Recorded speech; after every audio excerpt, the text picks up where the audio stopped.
రామకృష్ణ పరమహంసకి వివేకానందుడికి కీలకమైనటువంటి ప్రదేశం కన్యాకుమారి. అక్కడ రాక్ ఏర్పాటు చేయడం ఎప్పుడో జరిగింది.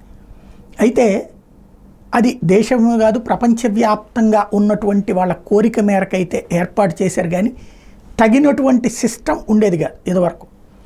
మధ్యలో ఇప్పుడు మన బుద్ధుడి దగ్గరికి కనుక హైదరాబాదులో బుద్ధుడి దగ్గరికి వెళ్ళినట్టు మధ్యలో దీంట్లో వెళ్తాం, ఆ తర్వాత వచ్చేస్తాం. అంతకుమించి అక్కడ ఒక షెల్టర్ కానీ ఇట్లా ఉండేది కాదు. ఇదివరకటి రోజుల్లో మురళీ మనోహర్ జోషిని వెంట పెట్టుకుని, అంటే మురళీ మనోహర్ జోషి అప్పట్లో కేంద్ర మంత్రి, ఆయన వెనక నరేంద్ర మోడీ ఒక సహాయకుడిగా వెళ్ళిన సందర్భంలో ఇలా ఉంది.